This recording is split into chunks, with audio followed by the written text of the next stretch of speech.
ठेस आरजी बामनिया के लिए बहुत बहुत धन्यवाद संचालक महोदय।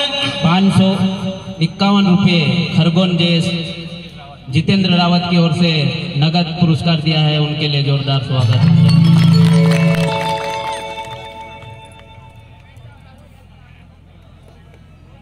मंच तो बनाना ही है, मंच के ऊपर हमारे आदिवासियों के महानायक और पूरे विश्व के एक जाबाज सिपाही और भारत के रॉबिन हुड टंटिया भील का मंच है। इस मंच के मार्फत से और पूरे भील प्रदेश के मार्फत से मैं आप सभी को हुल जोहार जय आदिवासी कहता हूं। साथियों, ये जो कार्यक्रम 3 दिन से चल रहा है और इस 3 दिन के कार्यक्रम में हम लोगों ने बहुत सीखा। साथ साथ में जो हमारे आदिवासियों के महानायक टंटिया भील की मूर्ति स्थापना का जो कार्यक्रम अलीराजपुर जिले में भाई नितेश जी पटवारी और उनकी टीम ने जो जिस प्रकार का जज्बा दिखाया, उसको हम लोग राजस्थान की धरती अर्थात भील प्रदेश की धरती से आप सभी को धन्यवाद देना चाहते। साथियों, आज से कुछ साल पूर्व इवन ये मान लीजिए आप लोग 2012 से पहले जितने भी जिले हैं, जितने भी देश के आदिवासी इलाके हैं, उस आदिवासी इलाकों में एक भी आदिवासी का पुतला नहीं था, एक भी आदिवासी नाम का चौराहा नहीं था। लेकिन 2012 के बाद में पूरे देश में एक प्रकार का भूचाल आया और जगह जगह गांव गांव फलिए फलिए और इवन यहां तक बाजार के अंदर आदिवासी पुरखों के पुतले, आदिवासी पुरखों के स्टेचू आप लोगों ने लगाए और पूरे देश के 15 करोड़ आदिवासियों ने लगाए। यह आदिवासी परिवार जैस और जितने भी आदिवासी सामाजिक संगठन है, उन सब की जीत है। हमारे जो पुरखे हुए हैं, उनकी जो मंशा थी, उनकी जो इच्छा थी, वो इच्छा कहीं न कहीं दबी कुचली थी और हम लोग पढ़ लिख कर संविधान के मार्फत से, लोकतांत्रिक के मार्फत से हम लोगों ने ये हमारे जो महापुरुषों के जो स्टेचू लगाए हैं, तो अन्य समाज के पेट में मरड़ पड़ रही है। वो चाहती है कि आदिवासियों के स्टेचू नहीं लगने चाहिए। वो जिस प्रकार से हमारे पुरखों के पूजा करते आए थे, हमारे पुरखों की आराधना करते आए थे, हमारे पुरखों की गाथा गाते आए थे, ठीक उसी प्रकार से आने वाले आदिवासी भी गैर आदिवासी के महापुरुषों के पुतले की पूजा की करें। ये उन लोगों की मंशा थी। लेकिन यहाँ पे जय संगठन और आदिवासी परिवार और जितना भी हमारा मध्य प्रदेश, गुजरात, राजस्थान, महाराष्ट्र का इलाका है, उस इलाके के अंदर तमाम संगठनों ने एक प्रकार का कारनामा कर दिखाया, जो हमारे महापुरुषों ने सपना पहले से देखा था। हम लोग देखते आए हैं। अभी हमारे मंच संचालन ने, मैं सिर्फ 10 मिनट ही बोलूंगा, ज्यादा समय नहीं लूंगा आपका।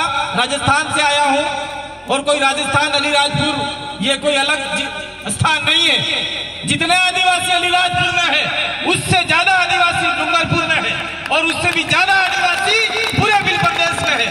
इसलिए हम लोग सिर्फ मात्र टंटिया भील का मूर्ति लगाकर और हम लोग खुश हो जाएंगे, ताली बजा लेंगे, लेकिन टंटिया भील जीवन का जो इतिहास है, वो इतिहास पूरी तरीके से किताबों में छापा नहीं गया।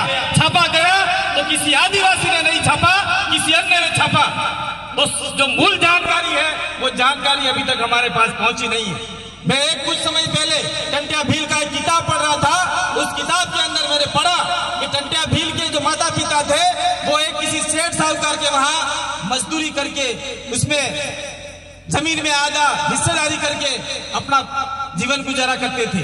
धीरे धीरे टंटिया भील बड़े हुए और उनके पिता ने कहा कि भाई, मैं आपका हल चला के थक गया हूं, मैं मेरी जमीन पे खेती करना चाहता हूं।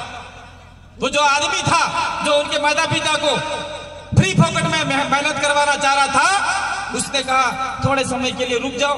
फिर धीरे धीरे टंटिया भील जवान हुए और उनके पिताजी को न जाने किस प्रकार षड्यंत्र पूर्वक फंसाया गया और टंटिया भील ने उस सेठ साहूकार का हल चलाना चालू किया और बाद में टंटिया भील अलग होकर अपना स्वयं का खेती करना चाहते थे, लेकिन उस सेठ ने टंटिया भील मुकदमे में फंसाया, फिर दूसरे में फंसाया, तीसरे में फंसाया, और टंट्या भील ने सोचा कि पूरे आदिवासी इलाके में मेरे आदिवासियों के साथ में शोषण अत्याचार हो रहा है, इसलिए कहीं न कहीं मुझे इसकी आवाज बुलंद करनी होगी। और टंट्या भील ने उस सेठ के सामने अपना जज्बा दिखाते हुए उससे अलग हो गए और अपनी टुकड़ी बना के पूरे आदिवासी पट्टी में आदिवासियों के साथ साथ में जो हमारे साथ में रहते आए दलित समुदाय था, अन्य समुदाय था, उनकी आजादी की लड़ाई टंट्या भील ने लड़ी। और आज क्या हम टंट्या भील के नक्शो कदम पर चल रहे? टंट्या मामा टंट्या भील की जय, शाम होते ही आधा पी लिया, भूल गए।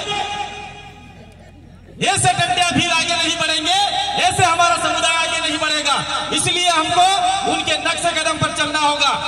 साथियों, जहां तक हमने पढ़ा है टंट्या भील का जो इतिहास है, उस इतिहास में अंग्रेज और जो यहाँ का सामंतवादी लोग थे, उन्होंने टंट्या भील को फंसाने के लिए बहुत सारे इनाम रखे थे। पहले में 100 रुपये रखा, टंट्या भील नहीं माने, 500 रखा, नहीं माने, 1000 रखा, नहीं माने, और अंतिम तक मैंने जो पढ़ा है 1500 रुपये टंट्या भील को पकड़ने वाले को इनाम दिया जाएगा, ऐसा रखा था।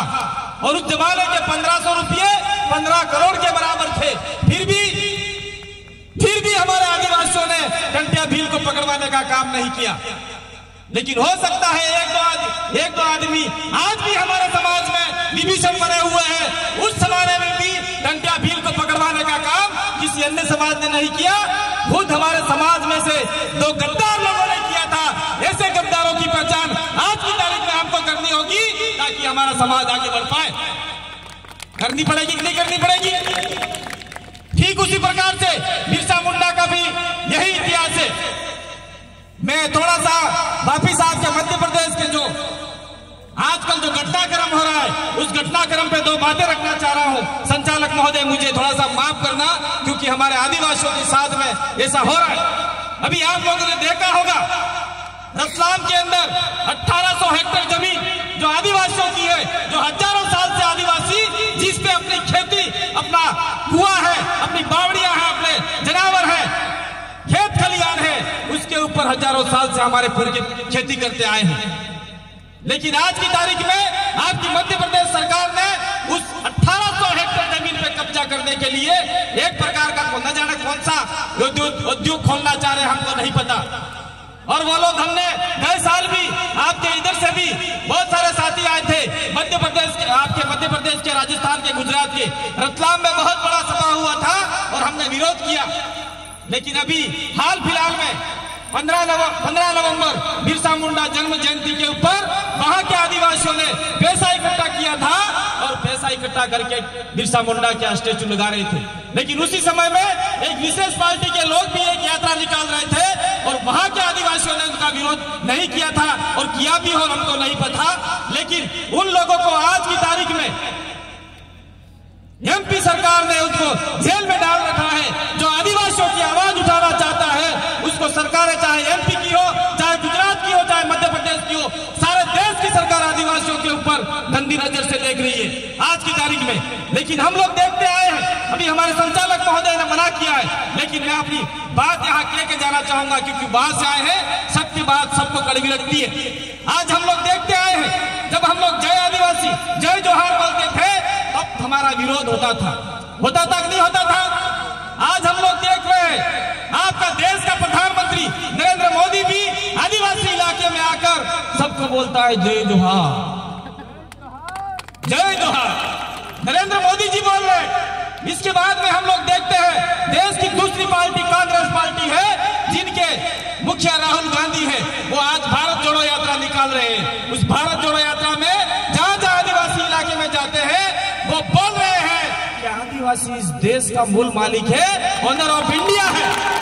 जब हम लोग बोलते थे, वो लोग हमको कहते थे ये गलत बोल रहे हैं। आज उनको मजबूरन बोलना पड़ा, ये ताकत जयेश की है, ये ताकत आदिवासी परिवार की है, ये ताकत बिल प्रदेश की है। ये हमको आज हमने विभिन्न सरकारों को बता दिया।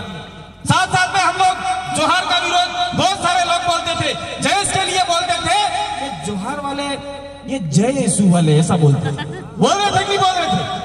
जय यीशु वाले ये ऐसा बोल रहे थे। लेकिन जब देश के सबसे बड़े पद पे बैठने वाली हमारे देश की राष्ट्रपति द्रौपदी मुर्मू ने जब शपथ लिया तब कहा नमस्कार जोहार, तो उनकी टाई टाई फीस हुई कि नहीं हुई?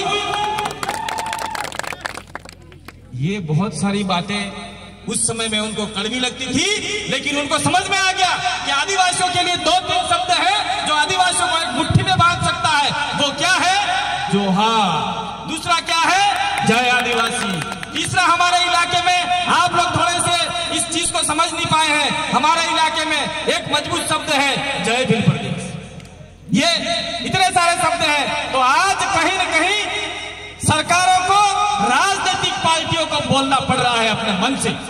और साथियों, हमारे पूर्व साथी ने कहा तो कोई हमारा ये है, वो है, ये है, ईसाइयों का ये है, हिंदुओं का ये है, मुस्लिमों का ये है, वो अपनी पाठ पूजा करते हैं, एक दिन एक स्थान पर बैठते हैं। लेकिन हमारे आदिवासी आधे इधर जा रहे हैं, आधे उधर जा रहे हैं, आधे इधर जा रहे हैं, आधे इधर जा रहे हैं, और कहते हैं कि आओ जाजम पे। तो हम लोग देखते आए थे कौन सी 1975 में